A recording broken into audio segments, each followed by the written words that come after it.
All right. I'm so glad to have my special services at home or SSH funding after a long wait. I cannot wait to use it. First, I'm going to register my child for summer camp and then swimming lessons and then schedule some housekeeping. And then after that, Hold on.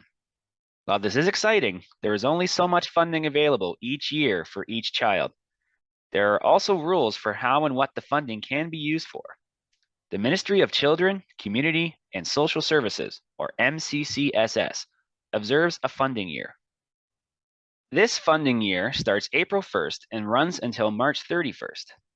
Sometimes the MCCSS will approve funding for a child part of the way through the year, which can mean that your child will receive part of the funding that first year and the full funding amount when funding starts again on April 1st the following year. For example, if your funding was approved on September 1st, you would receive the portion of your funding that would be allowed from September 1st until March 31st. To understand what that portion is, you take your total yearly amount and divide it evenly over 12 months. We want to point out that the $5,000 amount mentioned here in this video is just an example. You might receive more or less than that amount, based on how much money is available for the ministry to give out to families.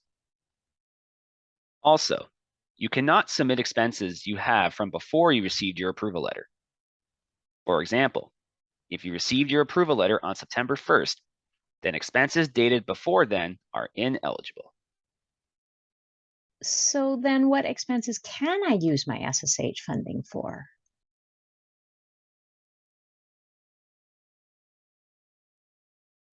Most SSAH expenses fall under two categories. This chart contains some examples of SSAH eligible items.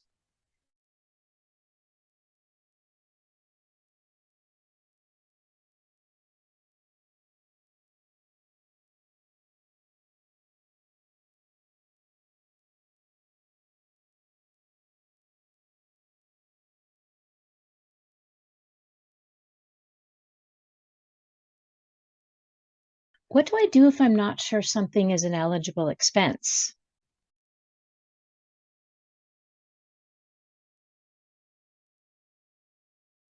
Ask your coordinator. They work as part of a team with other support coordinators at Extend a Family Waterloo region, and also speak regularly with special agreements officers at the MCCSS about what is eligible and not eligible under special services at home. Part of their job is to research the eligibility of expenses for you. If you are not sure about whether an expense is eligible, don't hesitate to call or email your coordinator and ask. We can help you to figure out if something is eligible before you buy.